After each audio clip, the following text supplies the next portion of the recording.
The sound of metal and fatigue there was thick that morning in Brooklyn. The skies were heavy with clouds, not quite ready to pour, but dark enough to make everyone walk just a little faster. It was one of those mornings when you could feel something was coming, but you just didn't know what. Keanu Reeves had arrived in New York 2 days earlier. He came quietly, without announcement, without entourage. No one knew he was here, and that was how he liked it. He wasn't here for a film or a photo shoot. He was here because someone had told him there was a little café on the corner of Eastern Parkway that served the kind of coffee his father used to make. He walked slowly, hands tucked into his coat pockets, hair slightly messy from the wind. His eyes scanned the streets, not as a celebrity looking to be noticed, but as a man looking for something he couldn't quite name. He took a deep breath. Down the block, the subway entrance gaped like a mouth. People flowed into it like water, rushing to jobs, appointments, or just running away from loneliness.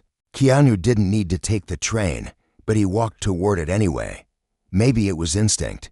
Maybe it was fate. As he stepped onto the stairs and began to descend into the belly of the city, he heard it, a sharp cry, faint but distinct. It was not the kind of cry that comes from fear. It was deeper, more raw. It was the sound of someone who had given up hope. He quickened his pace, his boots hitting the steps louder now. The crowd moved past him, eyes on phones, headphones in ears, unaware. But Keanu was listening, truly listening. The cry came again, when he reached the platform. The train was just a light in the tunnel, distant, but coming fast.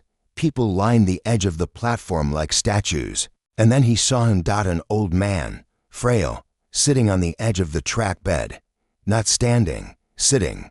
Keanu's heart slammed against his chest. His legs moved before his mind did.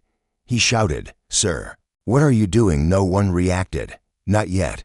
The roar of the train grew louder.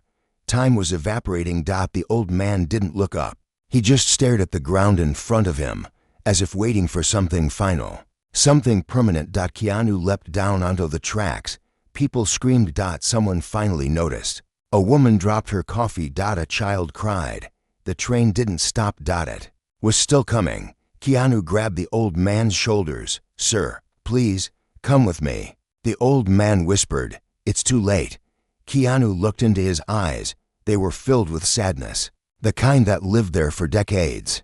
But behind that sadness, something flickered, something fragile. "No," Keanu said softly, "it's not." With strength he didn't know he had, he lifted the man, locking both arms under his shoulders. The platform seemed 1,000 miles away, but it was only 6 feet. He threw his bag up first, then yelled, "Help me." A hand reached down, another joined it. Someone had jumped forward, moved by a stranger's courage. Together, they pulled the old man up. Keanu was last. He scrambled up just as the train thundered past, missing his legs by inches. The rush of wind knocked them back. Silence fell over the platform. Then the crowd burst into cheers, then sobs, then silence again. Keanu didn't speak. He just knelt beside the old man, who now sat trembling against the wall. "Why?" the old man asked. Keanu looked at him, still catching his breath. "Because you're not alone." A single tear rolled down the man's cheek. "My name is George," he said. "I'm Keanu," he replied quietly. And then, for the first time in what seemed like years, George smiled. A few minutes later, the station manager arrived, and so did emergency personnel. George was taken to a nearby bench, wrapped in a silver blanket. A paramedic checked his pulse. He was okay. Keanu sat beside him the entire time. No cameras, no photos, no interviews. But someone had recorded the moment. A shaky video, 30 seconds long, of Keanu Reeves risking his life to save a stranger. And by the time the sun rose higher in the sky, that video would be shared across the world. But for now, it was just two men sitting side by side. One quiet, the other alive. "I didn't want to be a burden anymore," George whispered. "My wife passed 6 months ago. My son hasn't called in for years. I lost my job, my home, everything. I just thought no one would miss me." Keanu listened. He didn't interrupt, didn't give a speech, didn't pretend to understand the pain. He just listened. Then he said, sometimes the people who look the most alone are the ones we need to hold onto the hardest. George looked at him. Why did you come down here today? Keanu paused. I don't know, I think. Something told me to. George chuckled softly. Maybe your coffee wasn't the real reason. Keanu smiled. Maybe not. Outside the station, reporters had started to gather. Someone recognized him. The whispers turned to shouts. Is that Keanu Reeves? Did he save that man? Why was he even here? Keanu stood up, helping George to his feet. He looked at the gathering crowd and spoke gently. This man matters, he said. Not because I say so, not because I pulled him from a track, but because every person does. Remember that. Then he turned to George. Do you trust me? George nodded. Then come with me. And just like that, the two walked away from the cameras. No security, no flashing lights, just Keanu and George, walking into the gray morning. What neither of them knew was that this single moment would set off a chain of events, far beyond anything they could imagine, because sometimes saving a life is only the beginning. Asterisk whispers in the wind sky above. New York City stayed gray that day, like it hadn't quite decided whether it wanted to cry or hold itself together. As Keanu and George walked away from the subway station, they didn't speak at first. Their footsteps were quiet, almost too quiet for the noisy streets around them. George limped a little. His coat was old and thin, and the silver emergency blanket he held around his shoulders rustled in the breeze. Keanu walked beside him, hands deep in his coat pockets, glancing at George from time to time, but saying nothing. They turned into a small alley behind a café. It was quiet there. A mural of a phoenix rising from flames covered the wall, cracked and faded but still powerful. Keanu stopped. Do you want some coffee? He asked gently. George looked down. I haven't had coffee in 3 months. Can't afford it. I'll get you one. Wait here. But George didn't wait outside. He followed Keanu in. The little cafe smelled like cinnamon and old memories. A bell rang above the door as they stepped inside. It was warm, and the woman behind the counter greeted them with a kind smile. Not recognizing Keanu, not caring about fame, she only looked at George, noticed his shaky hands, and quietly poured a cup before anyone ordered. On the house, she said softly. George's eyes filled with tears again. Thank you, he whispered. They sat in a booth near the window. Keanu ordered nothing. He just watched George take the first sip. His hands were still trembling, but his soul was beginning to settle. You didn't have to do this, George said. Neither did you, Keanu replied. But you showed up to life this morning. That matters. George looked outside the window, eyes fixed on a little girl holding her mother's hand across the street. I used to have mornings like that, he said, walking my boy to school. He loved pancakes with too much syrup, always got it on his shirt. Always. What happened? Keanu asked, his voice low. George hesitated. I lost my job. I started drinking. It was slow at first, just weekends, then every night. Then I stopped coming home on time. My wife tried to hold it together. God, she tried. But I wasn't the man she married anymore. He paused, staring at his cup. Then I got arrested. Once, twice. She packed a bag and left with our son. I thought it would be temporary. It wasn't. They moved. New number, new address. I haven't seen either of them since. Keanu nodded. Slowly, you ever try to find them? George shook his head. After she died, I didn't see the point. I thought maybe the world was better without me in it. Keanu leaned forward. You're wrong. How do you know? George asked, almost offensively. Because you're still here, Keanu said. And because I was there this morning. If I hadn't been, if no one had been, the world would have lost someone who still has something to give. George stared at him. You don't know me. Maybe not, Keanu said. But I know pain. I've lived it. Lost people. Felt like disappearing. I know what it's like to carry grief like a brick in your chest. George's face softened. He saw something in Keanu's eyes. Something real. Why do you care so much? George asked. Keanu looked away for a moment.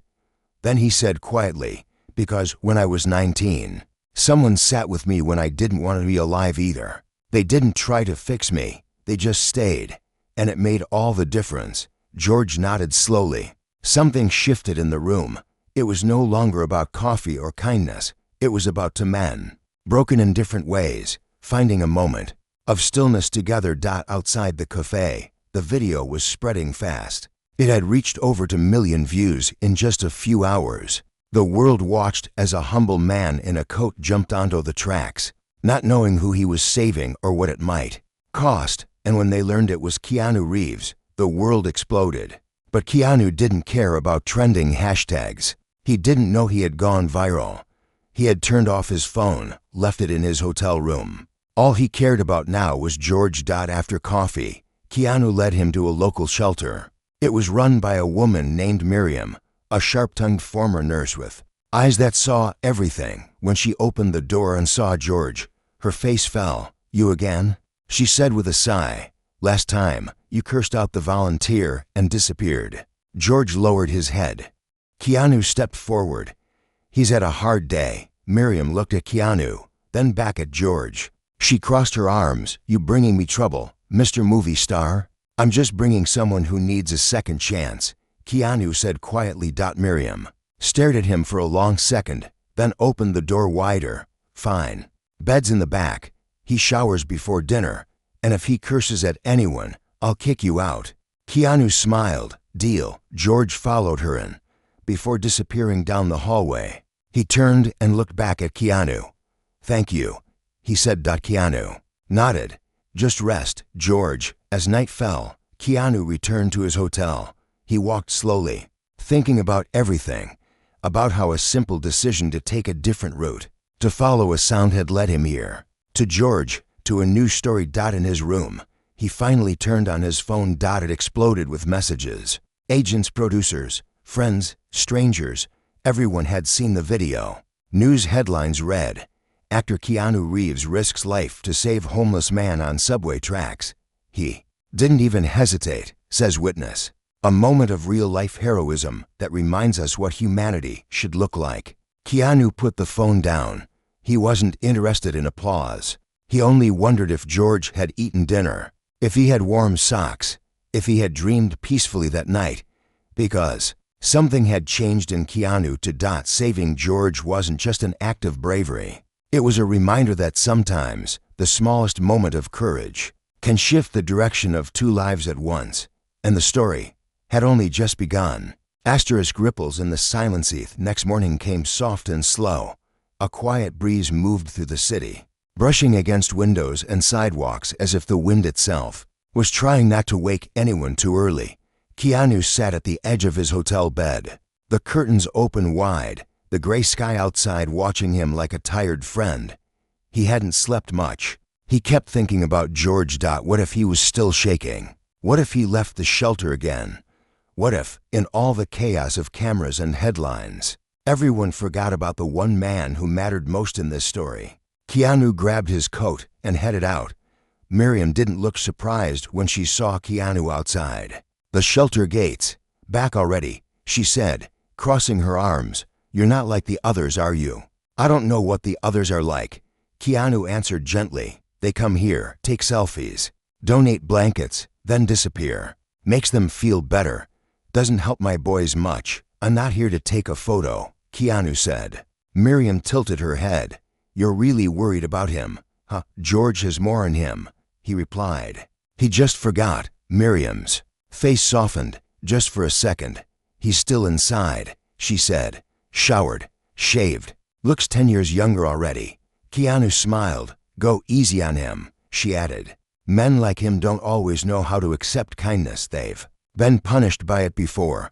Keanu nodded, then stepped inside. George sat on a bench near the back garden. A small community of potted plants grew along the fence. Tomatoes, mint, even a few sunflowers leaning toward the pale light. George was staring at them, hands folded in his lap, legs shaking slightly. Keanu walked over and sat beside him. "Morning," he said. George looked up slowly. "You came back?"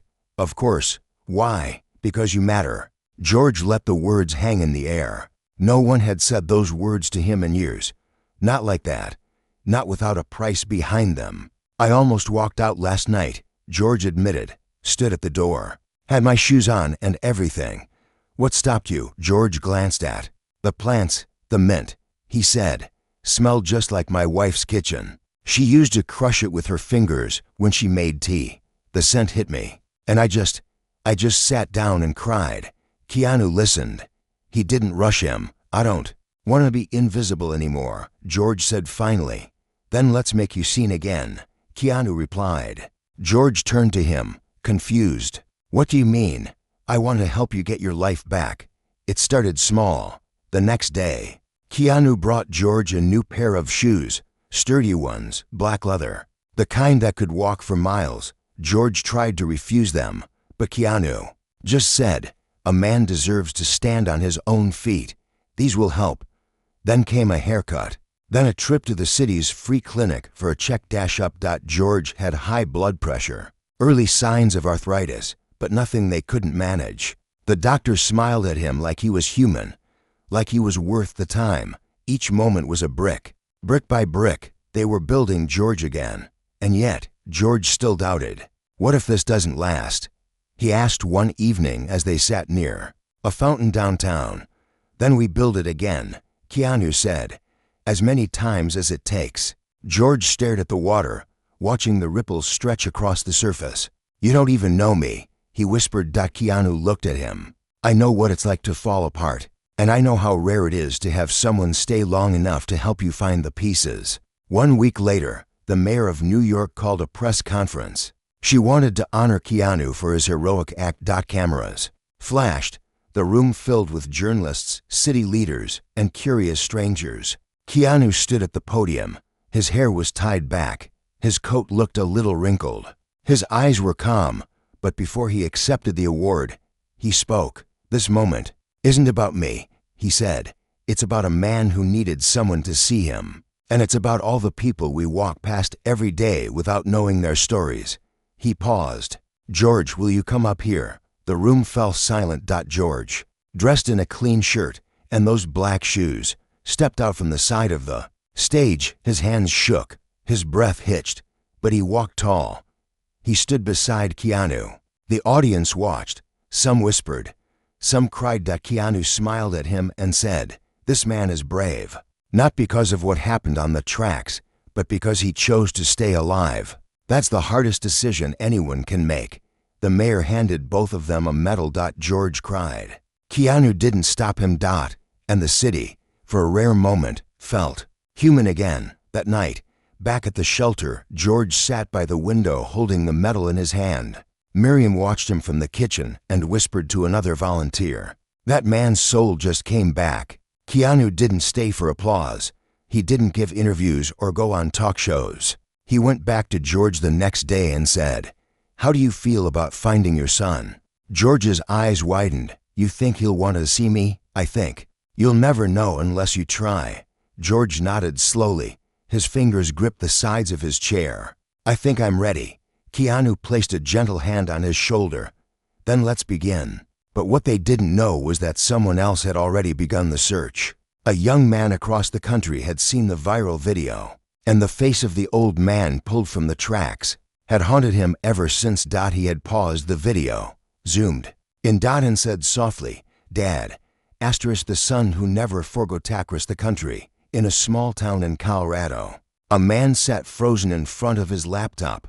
The screen glowed softly in the dark living room. His name was Aaron. He was in his early 30s, strong jaw, tired eyes, and hands that trembled slightly as they hovered over the keyboard. He had watched the viral video a dozen times already. The moment Keanu Reeves leapt onto the subway tracks, the old man slumped. By the rail, the crowd screaming, the rescue, the silence, the tears, but it was the face of the old man that held Aaron's soul hostage. That's him, he whispered. It has to be. He leaned in closer, paused the video again. At the exact moment, Keanu pulled the man up and turned toward the crowd.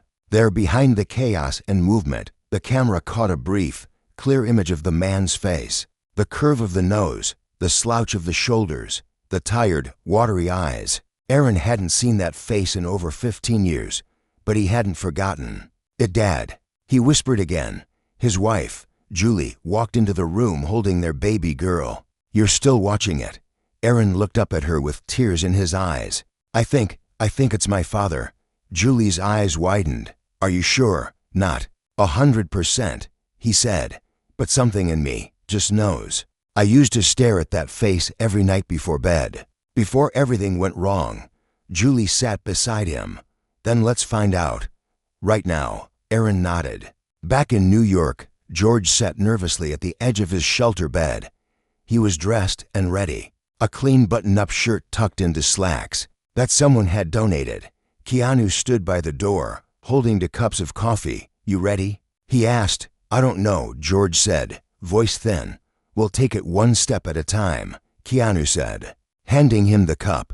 They left the shelter and took a cab to a small office building near Central Park. Inside, a man named Malik waited. He was a volunteer with a non-profit group that helped reconnect families. When he saw Keanu and George walk in, he stood quickly, nervous. Thank you for trusting us, Malik said. Thank you for helping, Keanu replied. Malik turned to George. We've searched the public records, cross-referenced your name, your wife's name, and your son's birth records. It took some time, but we think we found him. George's hands gripped the chair tightly. You did, Malik nodded. His name is Aaron Foster, lives in Colorado. We found an email address, and yesterday, he contacted us. George gasped. His eyes filled with disbelief. He did. He saw the video, Malik said. He believes it's you, and he wants to talk. George stared at Keanu. I'm not ready. You are, Keanu said softly. He reached out first. That means he wants this. George took a shaky breath. Can I just write him a letter first? Malik smiled. You already did. Last night, I helped you. George blinked. I did. Malik placed a piece of paper in George's hand. You talked. I wrote it down. You were half asleep, but the words came from your heart. He already read it. Keanu watched as George unfolded the letter and read his own words. Dear Aaron, I don't expect forgiveness. I only hope to say I'm sorry, not just for leaving, but for letting pain drive me away from everything that mattered. I love you. I never stopped. If you ever want to talk, I'll be here, even just once. A tear slid down George's face. Malik continued. He wrote back. George looked up. Would you like to read it? Meanwhile, in Colorado, Aaron sat in his car. Outside the airport, his heart was racing. He had booked the flight before he even told his wife. He couldn't wait. He needed to see the man for himself. His reply to the letter had been simple. Dear Dad, you're right. I've carried a lot of pain. But I also carried your photo in my wallet every year I played football. I told myself I hated you, but deep down, I always wished you'd show up. I'm coming to New York. Let's see where this goes. Aaron clutched the ticket in his hand and whispered to himself, don't back out now. Keanu and George were in the same café where they'd first shared a quiet moment. George's hands trembled more than usual. What if he doesn't like what he sees? George asked. I'm not the man he remembers. He's not the boy you remember either, Keanu said. But maybe that's the point. Maybe now, you can meet as equals to people starting over. George looked up. You really believe in second chances, don't you? I believe in people who don't give up, Keanu replied. And you didn't. Not that day on the tracks. And not now. The cafe door opened. A soft bell rang. George's eyes flicked up. A man walked in, tall, broad-shouldered, nervous. His eyes scanned the room, then landed on the table near the window. George stood slowly. The man walked over. Aaron? George asked. The man nodded. Double quotes Dad. Aaron whispered. They stood there for a second, caught in a quiet storm of time and regret. Then Aaron stepped forward and hugged him. It wasn't perfect. It was tight, awkward, wet with tears. But it was real. Keanu stood up and turned away, giving them space. His own eyes blurred. That night, the three of them sat by the river. Aaron spoke about his childhood, about his football days, about his daughter. George listened like every word was a gift. Keanu watched the city lights reflect in the water. And, for the first time in decades, George laughed. Not just a chuckle, a full, chest-deep laugh. Aaron grinned. Haven't heard that in years. Me neither, George said. wiping his eyes. Keanu smiled, the breeze moving through his hair. "Thank you," Aaron said, turning to Keanu. "Not just for saving him, for not walking away." Keanu shook his head. "Sometimes all we need is one person who stays." George leaned back in his seat. "And sometimes you just need to believe that the next chapter might be better than the last." What none of them knew was that something even bigger was coming, because the world wasn't done with this story yet. And Keanu's quiet act of kindness was about to echo farther than he ever imagined. Louder than a plaisantois. Weeks had passed since the reunion. 2 quiet, beautiful weeks. George was no longer sleeping in a shelter. He now stayed in a modest apartment on the Upper West Side, arranged through a community support program fully paid for 6 months, thanks to an anonymous donor who never revealed their name. George knew it was Keanu. He never asked. Keanu never confirmed. Some truths live best in silence. Aaron had extended his stay in New York. Every morning he brought his little daughter, Lily, to visit her grandfather. George, once a man buried in sorrow, now laughed every morning and cried every evening, tears not of pain, but of grace, of getting something back he thought he lost. Forever. On one of those mornings, Keanu sat across the table from George and Lily, sipping coffee. "You ever think of working again?" Keanu asked. George looked at him. "What could I possibly do now? You fixed a broken heart." Keanu said, "You can fix more than that." George smiled, unsure. Aaron looked up. He used to be a mechanic, could fix any engine with his eyes closed. Keanu's eyes lit up. "I might have an idea." A few days later, Keanu took George to an old community garage in Brooklyn. It had been closed for years, rusted tools still hanging from hooks, dust covering every surface like a forgotten memory. But there was a sign on the door that said, "Under new hands." Keanu handed George the keys. "I bought it," he said. George single quotes s. Mouth dropped open. "You what?" "I bought it. Not for me, for you. I can't run a garage anymore." "Keanu, you're not just anything. You're George Foster, a man who got back up. This garage will be a place where others can too." George stepped inside slowly. The smell of oil and steel greeted him like an old friend. He ran his hands across a dusty workbench and closed his eyes. He was home. The next day, the news broke. Not just another viral video, but a full story. From tracks to triumph. How Keanu Reeves helped one man rebuild his life. The article was written by a young journalist who had been on the subway platform that day. She had filmed the moment, but instead of chasing gossip or writing about celebrities, she chose to write about George. She tracked the story, interviewed shelter workers. Spoke with Mallet. She even included a quote from Miriam. "I've seen hundreds come and go, but I've never seen a man rebuild so quickly, so quietly, just because someone believed in him." The article caught fire, not because of fame, but because it was real. Raw. Human. People across the country sent letters. Donations. Job offers. Some even offered to volunteer at the garage. But what touched George most was a letter from a young woman in Detroit. She wrote, "Dear Mr. Foster, my father took his own life last year. I always wondered what would have happened if just one person had sat with him. Your story gave me peace and hope. Thank you." George held that letter to his chest for a long time. Then, he walked to the back of the garage, found a hammer and nail, and hung it on the wall. The first of many. Meanwhile, something unexpected happened. A Hollywood producer reached out to Keanu. They wanted to make a film. Not about an action hero. Not about a Matrix or a motorcycle. They wanted to make a movie about the man on the tracks, about George, about the power of one human moment. Keanu declined at first. But George said something that changed his mind. "If my story can help someone stay alive one more day, then let the whole world hear it." Keanu nodded. And the project began. As the film plans moved forward, George received another message, this time from the city of New York. The mayor invited him to speak at a public mental health forum. "I don't speak to crowds," George said nervously. "You don't need to speak," Keanu said. "You just need to tell the truth." And so George stood before a room full of strangers. His voice shook, his knees wobbled. But he spoke.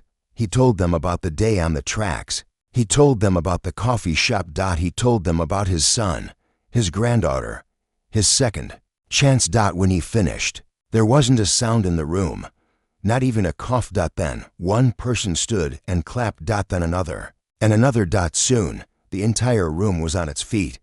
But it wasn't applause for Keanu Reeves. It wasn't applause for a headline or a movie. It was applause for a man who chose to live. A man who reminded everyone that rock bottom isn't the end, it's just the floor you push off from. After the forum, Keanu and George walked outside into the night. It was cold, but they didn't notice. "You did good, George," Keanu said.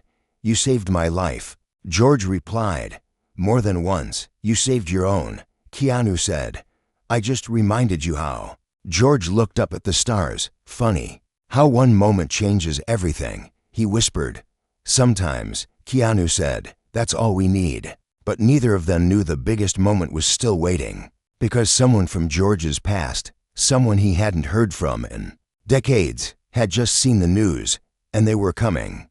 A voice from the shadows, the soft hum of machines filled the community garage. As George worked under the hood of a battered old Ford truck, sunlight poured in through the front window, catching the dust in golden streaks. The garage smelled like fresh oil and steel, but it also smelled like hope now. The kind of hope that comes only when something long broken is finally starting to work again. George wiped his hands on a rag and took a step back. Aaron stood beside him, holding a wrench and watching closely. "Not bad for your second lesson," George said, smiling. Aaron chuckled. "You make it look easy. It's all muscle memory." George replied, "And love. Engines are like people. Ignore them too long, and they'll stop talking to you. But if you listen carefully, they always tell you what's wrong."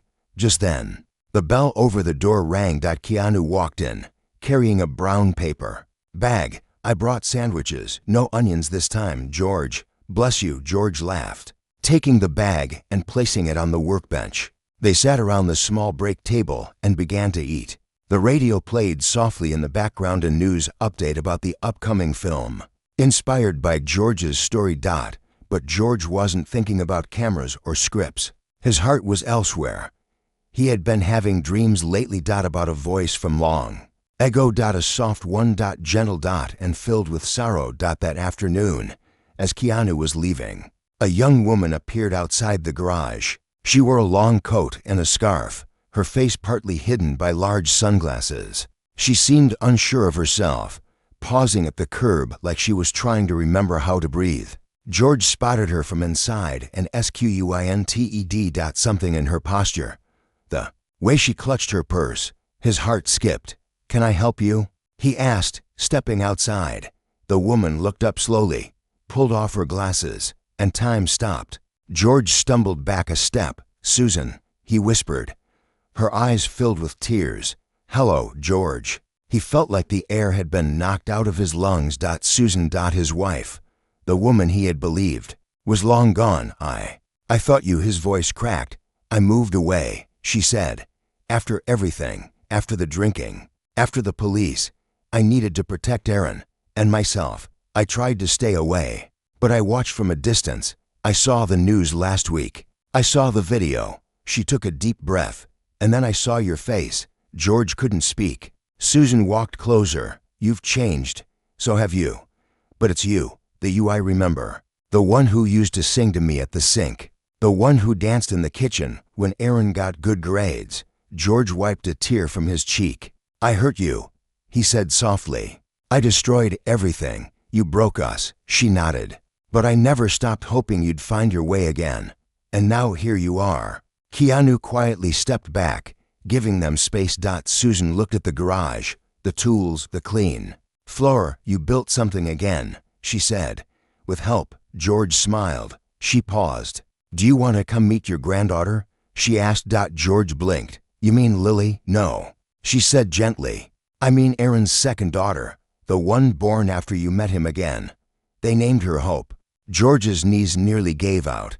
He covered his face with both hands and sobbed. Susan stepped forward and held him. Not tightly, not like a wife, but like an old friend who understood what it meant to come home after a long, dark road. A few months passed. The garage grew busy. Young men who had fallen out of school came to train.